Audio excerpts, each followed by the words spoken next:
Just a little intro of why is Rob here? What is he talking about? Who is he? Just a little background. My name's Rob Stevens. I've been the CFO of a couple banks here in the area. I've been the Director of Operations at Washington Trust, one of the larger banks here too. I was CFO of CHAS, the Community Health Association of Spokane, so I've done a stint in healthcare also in town. Most recently, Senior Vice President of Finance at Numerica. It was Elliot at Numerica who said, oh, you should check out Startup Spokane, and so went to one of the Entrepreneur Connects, and here I am. Talked with you a while, Kelly, on that, and I've talked with you over since then a bit too. So I appreciate some friendly faces here, and what I was going to say is this is pretty informal. Go ahead and ask questions as we go along the way. Totally fine. Appreciate that actually. And we'll kick into it. So the title I created for this was, is your business working for you or are you working for your business? And the question is, well, what do you mean by are you working for your business? And this is what I mean here, is just another day on the job when you feel overwhelmed. You're just trying to keep up. And you're constantly working and you're constantly reacting to things from crisis to crisis, and you're moving from crisis to crisis that needs your attention because the company's growth is capped by you. And so you're busy doing things that you neither enjoy nor are the core of the business. And you're asking yourself, how did this happen? I created this company, this was my dream, but how did this happen? And one of the main ways it happens is you're distracted by opportunities for growth and for profit. And what happens with these growth things is that you end up working harder and harder sometimes for these without any additional profit or profitability. And you go from chasing your goals to just chasing the next deal. And the next deal, it's like, oh, this will provide a little cash and this will help out a little bit, or this will open up this opportunity to this. And I totally get this. This is the infamous shiny object syndrome. And I totally get it. I'm just starting up this company too. It's funny in my introduction, I didn't even say I'm starting a consulting company, CFO perspective. So what I do is provide consulting and education to small businesses that can't afford their own CFO. Either a part-time or full-time, they can't afford the CFO, so it's a coaching model to help businesses and also provide free resources and eventually some trainings. And I know I'm in the same category here where I'm trying to figure out, okay, should it be being really consistent on blog posting or being on LinkedIn or being on YouTube and consistently putting out content on YouTube? Or should I be talking at Startup Spokane and doing these sort of talks and getting in front of other groups? And so I feel that tension of what's the most important thing to do, and I'm actually in talks with a couple other things that aren't completely aligned with my company, but they're cash, and they're going to be cash for a while. And does that fit? Do I really want to do that, or is that distracting me from what I want to build in this business? And I'm just taking the cash now when I could be really focusing on building my business. So I'm exactly in the same boat as I talk through this. And maybe this whole talk was just me working through my demons. So we'll see. But yeah, and you guys can work through your demons with me too. So let's bring our demons along and talk about what happened. So what happens is a lack of planning and a lack of focus. And that's what causes you to not get what you really wanted from the company. And this is super common, and we're going to talk about resources that talk about this. As the saying goes, failing to plan is planning to fail. And that may be an overstatement, but it does have a kernel of truth to it.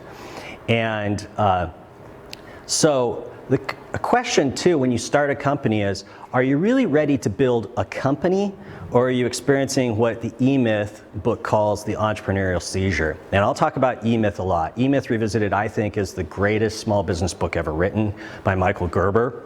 And he talks about, and the E-Myth is the story of this entrepreneur that everyone thinks of.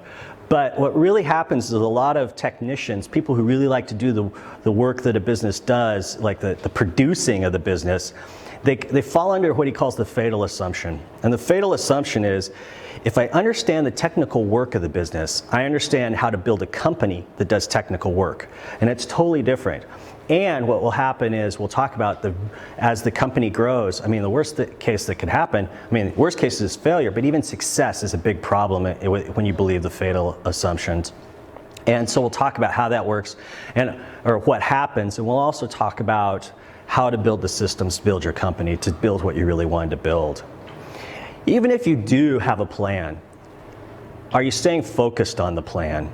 And so the story here is, I think is a great story, is Tyler Smith had a company called Niche Retail. And it was a lifestyle company, and he talks about how they got addicted to the money and the size. And this story is told in the book Traction by Gino Wickman, which is also an excellent small business book. And Wickman notes that the company had grown too fast, and they couldn't get out of their way. The owners in niche retail couldn't get out of their own way of the business. And so what the owners decided to do actually was just shut the whole thing down. It just went, this is not what they intended. It had grown into this monster. And so their dream became a nightmare, and their choice was just to shut it down and just move on to something else, which is a pretty extreme example. So what we're gonna knock down here then is how to make your business work for you by keeping it focused for maximum effectiveness and by not getting distracted in the details. And so kind of just to prep you for how this is gonna flow is we're gonna start with some really big questions, really big concepts. We're gonna work through some processes, some specific processes, but we're gonna get into some real practical stuff too, down to how do I plan out my quarters and my days, like the individual days. So it's gonna be really big stuff and way practical, so at any point you feel like it's not meshing, don't worry, we're gonna run the gamut on this one. So the purpose of the business. My contention is the purpose of any business is what does the owner want? Because you're the one that started it. I mean, the owner's the one who puts the money in to start the business, and businesses do have other purposes in the community, employing people, taking care of the needs of their customers. Those are all very important. But the reason that a particular business starts is because someone started it to serve themselves, to provide some money or provide some other needs that they have, or something that gives them a ton of purpose and value is the reason they started it. Now, before you blow off of what's the purpose, of the owner and what do you want, I'm going to give you some practical examples of exactly what I mean from a planning perspective of what this means. So one of the questions is, are you building this business to own it for the long term, or are you maximizing it to sell? Totally different business models. And you have to be really clear at the beginning which route you're going to take, because you would run the businesses totally different and build them totally differently. The next one is, do you want to maximize the earnings within the business, particularly if you're getting high growth? Are you going to maximize the earnings within the business? Or do you want this business to provide you enough money and time and flexibility to work outside of the business? Totally different businesses. This is a huge contention between, we were talking about business owners fighting. When business owners have different, come to the business with different ideas of how much they're committed to the business with time and money, and they have differences of how they think this thing's gonna work, it's really messy. So that's a big question of what do you really want? And business owners need to work through this in their business plan and memorialize this in their business plan and their business strategy to make sure everyone's on the same page when they start. Do you want total control of your business, or do you want partners that can provide more capital and more expertise for high growth? That's a huge question. I know a business partner, he started with 3 partners. I've heard this story a few times actually, but I think of a particular person. 3 business partners, a few years into it, wheels are really falling off. He bought out all the other partners. You know, is this gonna work or not gonna work in partnerships? It's really tricky. Let me talk about another specific example of a company here in Spokane. The owner recently retired after 20 years in the company, and good friend of mine actually, and he was fine. He had been the energy in the company, really all these things we talk about, systems and running the company and working in your company. He had been all that energy, and he just, in some ways, has just gotten tired. And so he hit retirement. He's fine. I'm fine to move on. Whatever happens with the company happens with the company. It's great. And it's not that he doesn't care. He's a really great guy. But his wife, who's still involved with the company too, said, we can't do this. We can't walk away from all this value we've built. And so what they're doing now is trying to build these processes we're talking about, build the infrastructure in the business to keep this thing going and hand it off to a new set of ownership.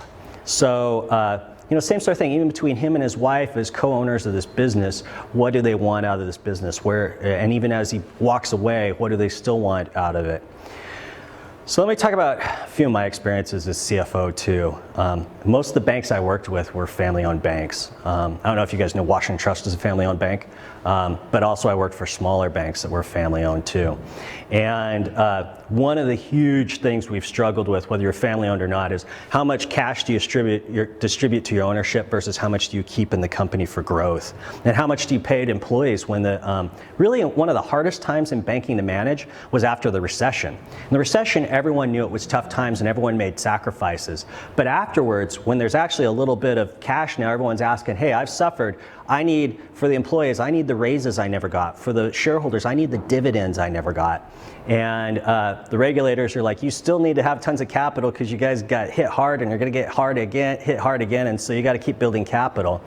So there's all these tensions about who do you take care of. And particularly with these families, a lot of times the business is seen as a way to cash flow the family's needs.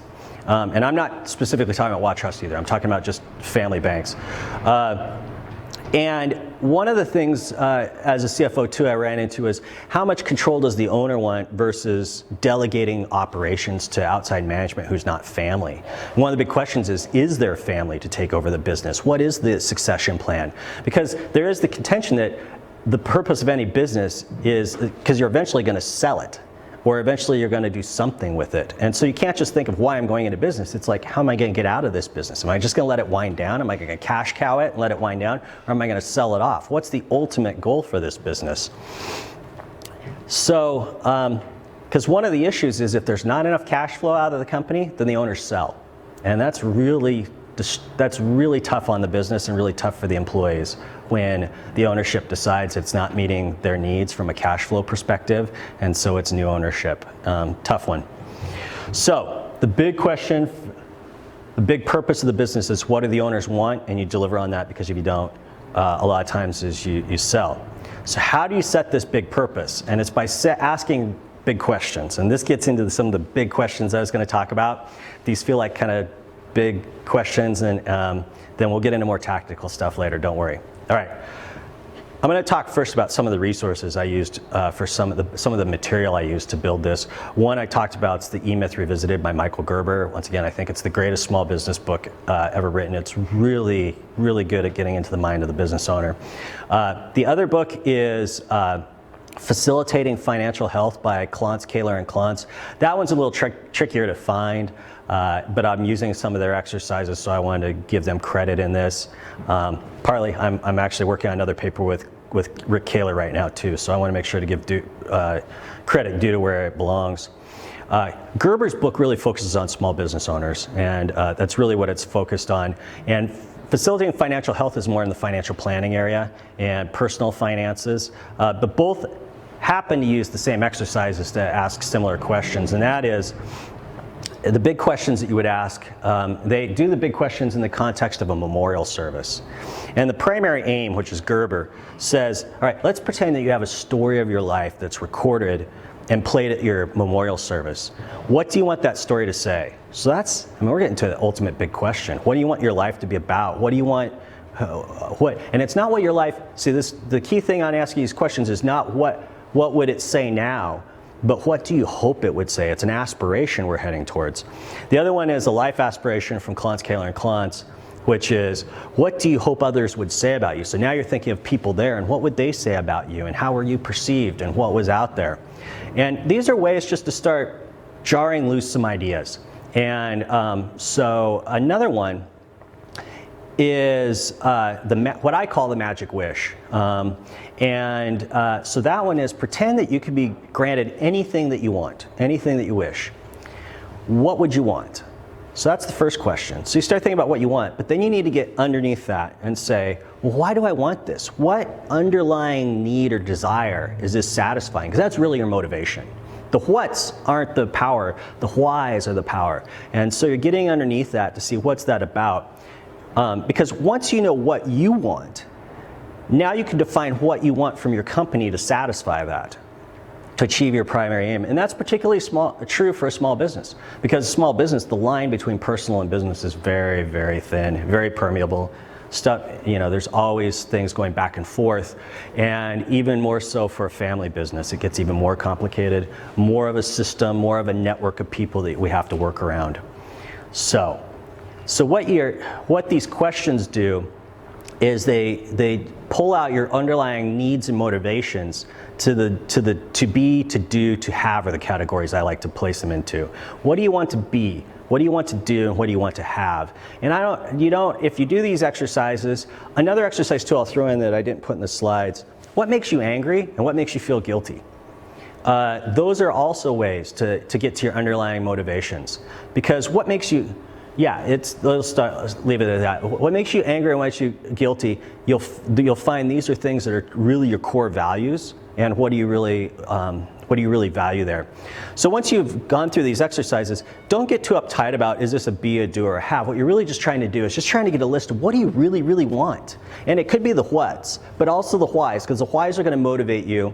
The underlying needs are what are going to motivate you, because through the grind, through the tough times, and it will give you the energy to keep on going. The whats are good, but usually not as motivational or give you the grit you need to pull this off.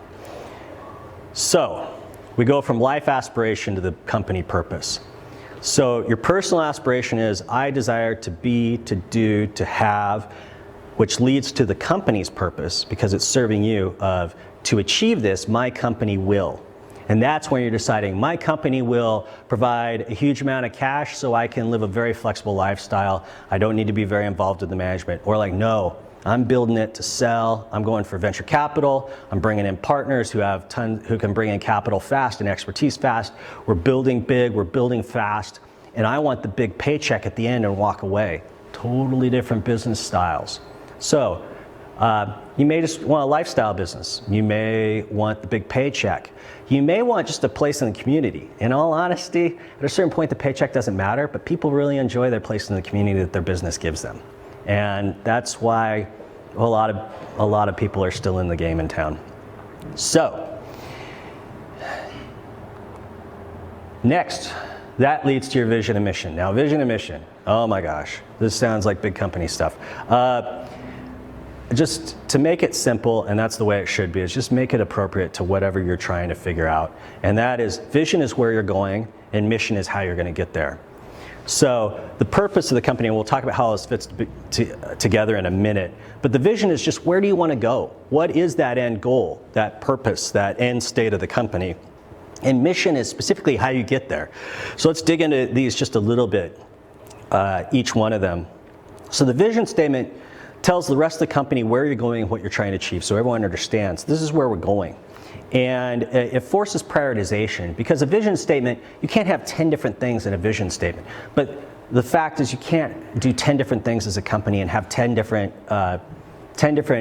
goals you're heading towards or destinations you're heading for. So it forces that prioritization and clarity of this is where we're going. Now there's sometimes options, but it forces that. One of the jokes at one of the little banks I was at, the owner always said, the bank's not for sale unless I get 3 times book. It's not for sale unless I get the right price. I mean, there's options. I mean, that's the reality we live in, as things come up and you got to take the opportunities as they come. But the goal of the organization was to stay a community bank for the community. So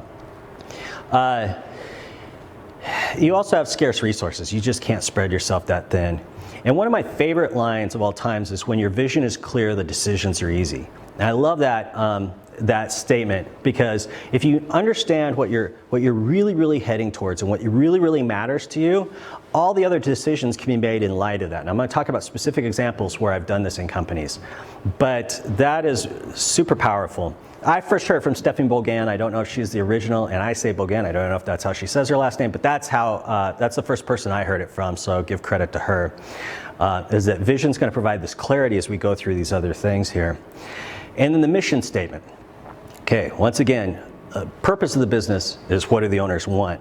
But the mission statement answers 2 of the big basic questions that every business have to answer. And that the first one is, what value are we going to provide that customers even want to do business with us? Because if you don't have customers, if you don't have sales, you don't have a business. And so that's the first question you have to answer. And the mission says, what are we going to do as a business? What product or service are we going to provide that creates value in the community that they're willing to exchange value back and pay us money or do whatever that we want from our customers? And second, leads it all back into the company purposes. How does doing that selling or service fulfill our vision? And so those are the two big questions that the mission statement says is, and really any company has to answer, whether you talk about in the context of a mission statement or not, is what value are we providing and why is that valuable to me? And so the mission statement then is also a communication tool, because that what value do we provide is the value you communicate to your customers. And the how does that fulfill the vision? That explains to the employees and to you as the owner, and clarifies to you as owner how this all fits together and what the end goal, how this supports the end goal of what you even wanted. Once again, focusing on, it focuses and prioritizes what your opportunities. So it's also just as much about what you're going to do and you're not going to do. And this is, so now I'll give a story about this. Like I mentioned, I was the CFO of Chaz here in Spokane, the Community Health Center. And Chaz, when I was there, did medical care, dental care, mental health, pharmacy services, transitional housing. Lots of services at the Community Health Center. We also did some homeless outreach, some other things too. But we were growing very quickly. Really fast growth, buying new facilities, hiring people like crazy, building systems as we're running the business. It was chaos. In fact, if you spell out Community Health Association of Spokane, it spells chaos, not Chaz. But they don't use that, they use Chaz. So it's literally chaos. We were really starting to question the transitional housing. In fact, transitional housing was just a few blocks west of here. And on Sprague. And we're like, does this really fit? And we went to our mission. Because the Chaz was actually founded by the hospitals here in Spokane. The hospitals were tired of people going to the emergency room for primary care. It's a horribly expensive way to provide care to the community. They needed a community health center to provide that primary care. That's where the mission of primary care and dental care and mental health came from. Transitional doesn't really fit in that. And the more we challenged that against our mission, we realized we shouldn't be doing this. It's a good thing. It's a wonderful thing. The city's going to pay us to do it, but it's just not worth it. And it helps us focus down, because managing that took a ton of work. Managing the building and the managers of the shelter itself, there was a lot of heartache and trouble with some of them. And so it helped us focus down by going back to our mission. So all this fits in to the strategic planning process. And here I'm just talking to you from a framework of how all this fits together as we head to the more concrete things. This is really a pivot point between the top of the pyramid of strategic planning. So it starts with, what do I want? Because I'm the business owner, and the purpose of every business is, a purpose of every specific business is specifically to take care of that ownership of that business. Then you get into the vision, where's the company going to support that? The mission, how is it going to do that? And then it starts just flowing through the rest of the things. Now, strategic planning, now this one's my joke actually, but one of the jokes I like to say is strategic planning retreats and and horror movies are both stories of people trapped in the woods in a cabin slowly dying. Because I've been totally, in America, we literally go to cabins. When we did our strategic planning retreat, the executives, we literally go to cabins in Leavenworth for strategic planning every September. And you get in a cabin for 2 or 3 days, and you're just hashing things out, making really tough decisions actually. And what we did in that cabin were, we revisited, now I like to think in terms of 3-year strategic priorities. That's the next layer of the pyramid, which flow to annual goals, annual goals, which flow to the quarterly objectives and the tasks to support those quarterly objectives. That's how I do. That's how I like to think through the strategic planning process. Specifically, like when I was at Numerica, we had a 5-year goal. And so we revisit that, make sure how we're doing on track. Do we still agree with it?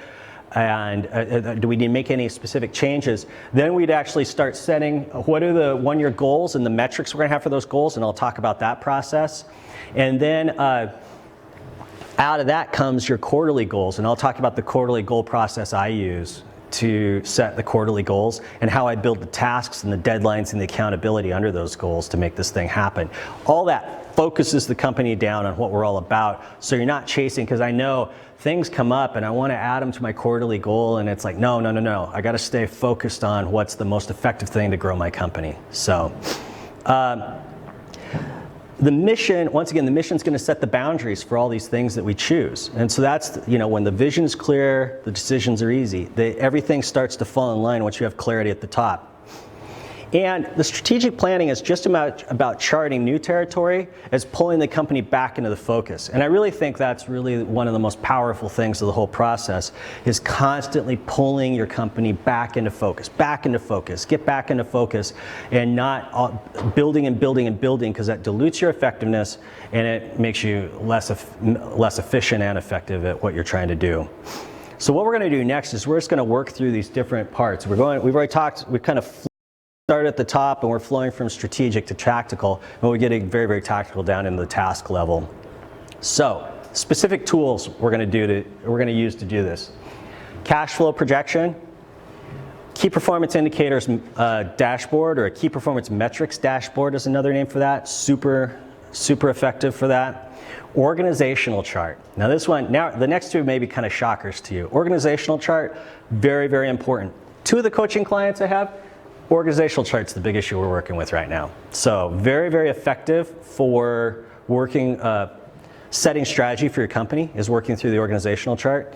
And then just blocking out planning time. If it's a priority, you got to make it a priority, otherwise you're always just reacting to what comes up. So let's talk about the cash flow projection, because I'm a CFO guy. Of course it's always about cash. But in all honesty, companies fail from lack of cash, not lack of profits. So you got to watch the cash flow. And so the big question a cash flow projection asks is, will I have the resources I need when I need them? Because if you don't have them, you can't grab the opportunity that you want to grab, or you, worse, don't have enough cash to keep going. And we'll talk about some stories on that. Really, the cash flow projection, it's a reality test of your business too. So far, like I said, we've been talking about these big ideas and great ideas, but this is where you're starting to really figure out what can you pull off and what can you not pull off. And the example I'll use on this is the budgeting process at the credit union. I would lead a lot of the budgeting process, and one of the first things I would do is check in with the people who do the marketing and facilities, because New America Credit Union had decided to remodel all their existing branch network and to build new branches, which they've pretty much completed. And so I would check in with them in early fall to say, okay, what branches next year do we plan to remodel? Which new branches do we want to build? Because they're expensive. Like a new branch is a couple million, a remodel is about $1 million, so it's a big commitment. So they'd have an idea of what they wanted to do. And then we go through the whole budgeting process, and year after year, we would have to take what the original plan was, and we'd have to take some of those branches that we were going to remodel or build, and we'd have to move them to the next year. There just wasn't enough money, and it wasn't the priority. The priority was growing the membership and serving more people. And so to do that, we had to focus our capital on that. So we had to decide which are the key branches that needed work next year, and the rest got pushed off, and that happened year after year like that. So that's the beauty of cash flow projection.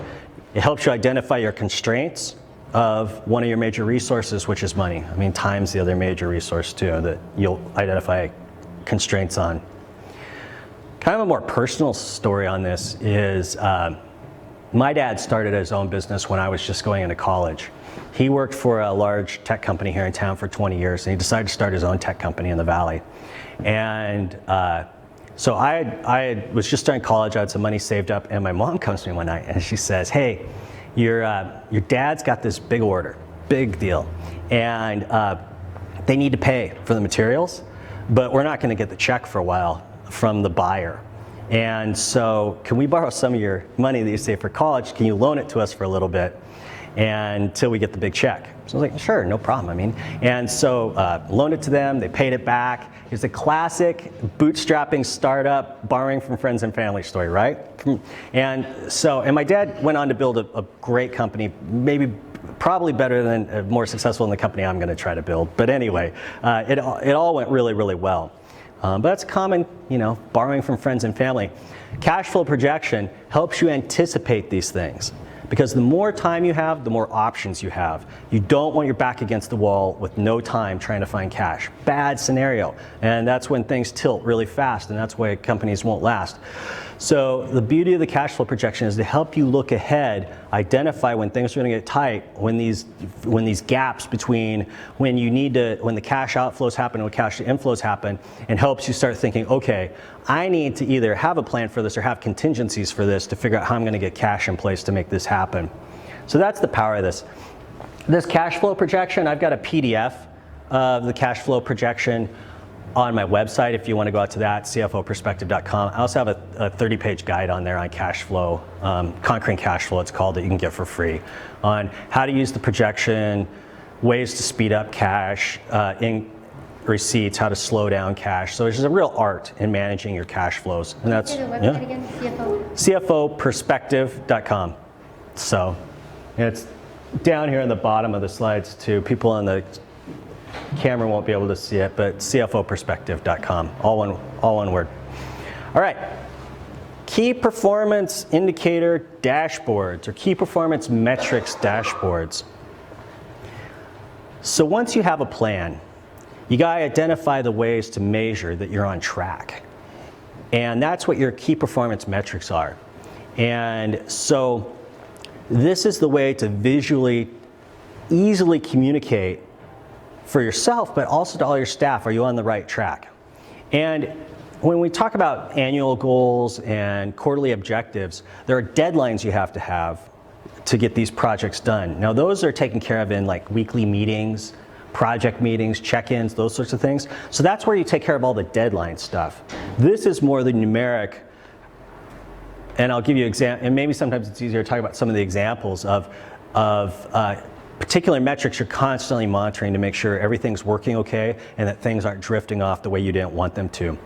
You want to pick about 5 to 15 metrics. You can't have too many, because when there's too many, all of them get diluted in importance. Because when everything's a priority, nothing's a priority. But 5 to 15, depending on your business. Popular metrics are like year-to-date sales, year-to-date net income, number of new customers, return on equity, return on assets, some sort of profitability, return ratios. If cash is an issue with your business, days cash on hand, how much cash do you have on hand? When my first job out of college was with Ernst & Young in Seattle, and working with biotech and high-tech companies, startups, the burn rate was the big thing. Burn rate is how much cash you're burning through, and particularly it says how many days can I last at this burn rate until I need another round of equity, another round of capital, or another loan, or we need to get a minimum viable product out to start bringing in some revenues. So it's you kind of thinking through how long can you last on the cash stores you have. So I created this KPI dashboard this Three Little Pigs development. So the joke is, we all know that what they should have built was houses out of bricks. And so what they chose as their key metrics is the number of brick houses sold, how much money they're making. They vertically integrated into a brick plant, so they're making their own bricks now because that's where it's at. And they need to check their quality on their production, so they're checking how many bricks meet the wind quality test, so the wolf can't blow down the brick. And then they're also checking with the homeowners that the homeowners are happy with the brick houses they're building.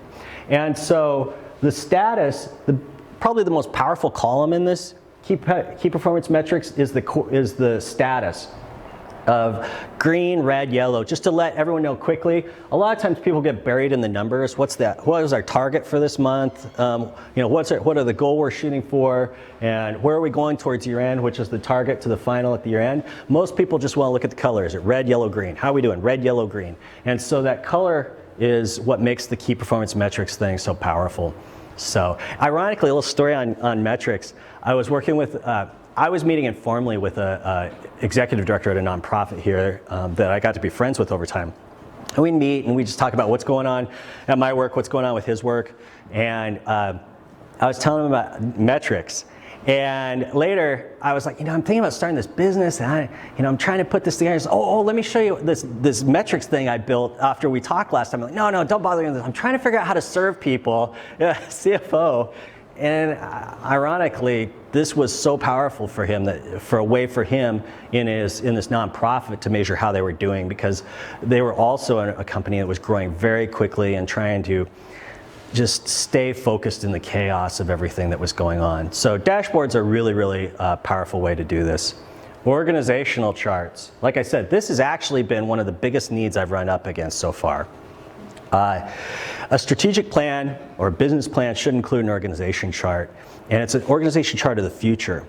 And a couple of the best books on how to use an organization chart in the strategic planning process are E-Myth, once again, by Michael Gerber, and Traction by Gino Wickman. Wickman uses the term accountability chart. It's the same idea of putting in the chart all the tasks, all the accountabilities, what needs to get done, and then filling in the people to do this. And the reason you're doing this is it's the path to delegation. So what you're doing is you're showing the path of your current employees, and at the beginning it's just you. But eventually your business is going to grow, and somehow you're going to have to keep certain functions and you're going to have to hand off other functions. And what these org charts are doing is starting to map out for you where you're heading towards, what you're going to keep, what you're going to develop existing employees into. As the company grows, they're going to actually do higher and higher value tasks, and what you're going to hire other people to do. And this is true whether you're hiring employees, whether you're hiring contractors, or whether you're hiring virtual assistants. And partly you want this clarity of task to be able to define this, to reduce the risk of the person going in so they know what they're getting into, and so that you've set clear expectations to them of what you wanted. And so that's the power of the accountability chart. Also, you get into the whole question of this is the wrong person for this task. Okay, you can't build your company around the people you have necessarily. Now, I know as a manager, it's so easy to kind of group things around the people that you have, but really, you have to always balance that with making sure that the tasks that need to get done are getting done by the right people to do them, and finding the right spots for everyone. Because the classic line from E-Myth that became probably the most famous line from E-Myth Revisited was, you need to be working on your business, not in it. Meaning you've got to build the company. Your job isn't to process widgets. Your job as the business owner is to build the process of processing widgets, to build the company, to leverage your time. And that gets into the power of leverage. Because probably the most powerful formula there is in business is your return on equity. The return to you as the owner is your return on assets times the leverage. So the efficiency or the productivity of your assets, the productivity of whatever your business is times the leverage you have is what you're going to get as the owner. Okay, real estate's the classic one for money. I've got $100,000, $10,000 to put into a piece of real estate. I borrow a bunch of other money to buy a much bigger piece of property that I could buy if I just did it without borrowing money. I have to pay a little bit back to the bank, but I get all the returns off of 9 times the value because I borrowed money. But the same holds true for time also. We only have so much time in the day. And so what we have to do is we have to build the system to leverage our knowledge across all the employees, across the virtual assistants, across the contractors, to build out and produce much more than we could just on our own if we try to do everything. And that gets to the very beginning here, is if we try to do everything, we've capped off the growth of our company to the amount of time and stress that we can handle. So it's making that investment to leverage the time of the employees and the contractors. On that note, yeah? I can't remember if it was a podcast or something that I read, but with the organizational chart idea is that when you start a company, to create, again, your future organizational chart, but you're actually writing the job description of each of those positions. Right. And then you print them all out, and you assign, yes, I'm assigned to that one, I'm assigned to that one, I'm assigned to that one. Then when you hire a new person, you can then turn it over and pass it off. So then you can see where you need to start delegating. Easy way. No. Yeah, that was a good point. Probably for people on camera can't hear, so I'll repeat, it's the, you actually build job descriptions and sign off and decide who's going to take these job descriptions. Yes, I forgot that point too in that process. That's super powerful. Kind of related to all this are procedures. And once again, I was talking about how does procedures really fit into all this and what's this mean? But you can't get bogged down in the details of the operation, and nothing can be delegated until it's documented. So the procedures, so the organization chart's kind of the concept, or it's the tasks, it's the outline. This is you filling it out so it's ready to go. So this is the procedures is really documenting all these things of how you get this job done. Once again, to set your expectations, to make it very clear how this is done, so you can pass it off so you don't have to hold on to it anymore. And this is, once again, really critical with virtual assistants or something like this, is being able to have it all documented so you can clearly state, one, what are you going to do? But also specifically, this is what I need you to do step by step so they know what they're doing to be able to hand it off. You can't hand it off. You can't delegate till it's documented. So that's the power of the procedures, is they seem so unsexy, but then again, delegation is just the power of leverage of your time. And so it's so powerful. So you can't get overwhelmed in the details on this stuff. It's an investment now, obviously, and the problem that happens is you get behind and suddenly you're just running as fast as you can, like that very early picture, you're just running ahead of the train to stay ahead of the train of your production, and you feel like you can't take the time to document, but then again, if you don't make that investment, you can never leverage to bring in all the help you need to keep moving and to keep moving faster and faster and growing and growing. So actually procedures are fairly effective. Finally, blocking out planning time. So planning will never be the urgent thing you need to take care of. There's so many other fires to put out, so many other things that are going to come up, and it's really a game of prioritizing your time. So I thought what I'd do for this talk is I'd just talk you through how I do it, and you can see if it works for you. You can use other methods. One of the great methods out there, and I use kind of a modified version of that, you'll notice. Getting Things Done by David Allen, GTD. The people that are way into it talk about GTD, getting things done. So that's one way to really prioritize your time. And this guy's whole career, or the gist of his career, was he would actually go in on the weekends with an executive to get them, basically to get all the stuff off their desk, to get them organized so they could continue to be productive because they were getting overwhelmed. So here's how I do it. I use the tools, if we're just going to talk technology for a second, the tools I use are either Trello or Microsoft Planner. They're very, very similar. I use Microsoft, but that's the tool I use. You can use Trello, it's free, same sort of concept of what we're talking about here. And what I do every quarter is I set up the quarterly goals for this quarter. So I'll map out a series of quarterly goals, quarterly objectives I want to do this quarter. And that goes in that first board on the left there. Then for each of those individual things, I create I create a board for each one of those. So for this quarter, these are really my quarterly goals. First one was a strategic planning course I wanted to build. So that was one of the goals. Sending a weekly newsletter, just about to start that. That's another one I wanted to do. Writing the presentation for Is Your Business Working For You for Startup Spokane. Hopefully that's done, because here we are. And next is writing a presentation for the Growth Trap, which is a presentation I'm doing next week at Numerica Credit Union. So those were some of the goals. There's other goals in addition to that. Then for each of those, I set up a series, I set up a board where I can start putting the tasks. Okay, to get this big goal done, to do this presentation, need to outline the presentation, need to find the graphics, need to put it all in PowerPoint, need to practice it a few times. So that's what's on on that board there. So strategic planning course, those were a list of all the tasks. Over there and start sending the newsletter, those are all the tasks. Now these things, I'm just a one-man show right now. I'm the only person in the company. I'm going to talk about how it works with groups in a minute. So that's what I do with quarterly goals. Now I get these great ideas every now and then. Oh, I should do such and such. Okay, now I'm really focused on these things for this quarter. So what I'm going to do is my ideas for future quarters, I put in that other board down there, that other plan, I should say, down there, called the Quarterly Goal Planner. The Quarterly Goal Planner is another place just to park that stuff. In getting things done, he talks about having a someday maybe file. I've used a someday maybe file for a long time, just a place to put the stuff that you may hope to get to someday, just so you don't lose the idea, but it can't take priority of the things that matter most. So that's what I like about the someday maybe or the current goals or something like that. The other, if you look on my plans in the bottom left, you're probably not able to see it on the camera, but quarterly goals, I have night shift. Welcome to the life of an entrepreneur. My night shift is like the easy stuff I do at night when I'm, so I don't have as many calories as I do during the day to work through stuff, but it's just stuff I got to take care of at night because of the time. Someday I hope to actually document some things and delegate them. But then there's the quarterly goal planner I talked about. The last one's the family business article. I was talking earlier with some people about a family business article I wrote.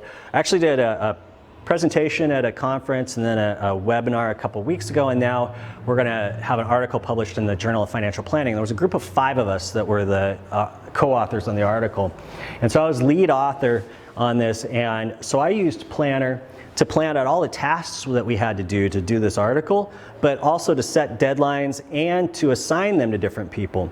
And so all of them had access. We actually used this planner site and a SharePoint site. So we had a place to put all our documents, so we're all working on the same PowerPoint, so you don't have version problems, all the master document of the article, master document of the PowerPoint.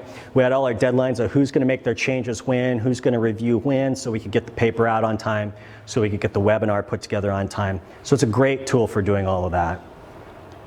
So the other reason I like this is it also syncs with all my tasks, because literally every day I move my tasks up and down of what's the priority for the day and so each day I've got a bunch of tasks that pop up, 5 to 10, and I move them around and I just knock out the first one, don't think about the others. Knock out the next one, don't think about the others.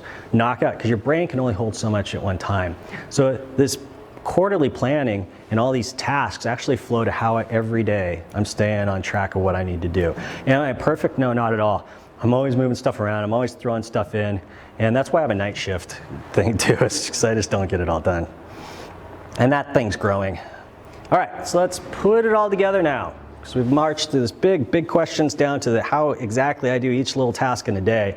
And we're gonna put it all together in a summary. So it starts with, what do you want? I mean, it's a pretty simple question. What do you want? But it's the big question. What do you want? Because whatever you want as the owner, that's what you really want from your business. So once you know what you want in life, then you can figure out what you want from the business to support that. It all fits together. Then you figure out a mission and vision for your company. Where are you going and how are you going to get there? That clarifies it for you, it clarifies it for your staff, and the mission statement clarifies to employees. This is what we're about. This is what we do. Are you in? And it asks you whether there's value there that they're willing to pay for. Next, that gets embedded all the way down the strategic planning, starting from the vision and mission, down into the 3-year priorities, down into your annual goals that you monitor with your key performance metrics, down into your quarterly goals that you're using Trello or Planner or whatever to track all your quarterly goals. Once you have all your quarterly goals mapped out, then you can figure out all the tasks that are going to go into that, and that's basically what sets your pace every day, as those list of tasks. The books I've talked about, once again, just in summary of, I think, some of the best books on this: E-Myth by Michael Gerber, Traction by Gina Wickman. All right, putting it all together, finally, number 4 is documenting the systems so you can delegate them. Particularly, there's documenting the processes in that future org chart, which we also talked about, doing job descriptions on those. Super practical, powerful way to make this happen. And like I said, that's really with 2 companies I'm working with right now, as they're trying to figure out transitions and one of them, their big issue is they just don't have enough people to take care of what they need to have to do. And how do they leverage, it's a nonprofit, so how do they leverage their volunteer base and other people to get done what they need to have done? So we're trying to figure that out. They can't hire more people, but they do have a volunteer base as a nonprofit they can tap into. How are we going to do that? And what tasks move off their staff onto their volunteer base? The other one is a company that's in transition. A lot of people's roles are changing. Here's the current organization chart. The organization chart we're heading towards. What are all these new roles and titles, and how are we going to map that out, and how do we transition people into their new roles, and what's that going to look like? So those are really, really practical ways to do this stuff. just as a kind of a detail thing on that too, one great way to do it is put all these tasks on sticky notes and then move the sticky notes into different pages of what to group them into groups that eventually become a job description or something like that. And all your sticky notes are the details of the job description. You put them onto a single piece of paper, which is a role. And then you got to find who's the right person for the role. Finally, blocking out time to make all this happen, because if you don't make it a priority, then it will never rise to priority, and then you're always constantly reacting and running ahead of that train that we talked about in the beginning. So, thank you so much for your time today, and in the last 10 minutes here, if you have any questions.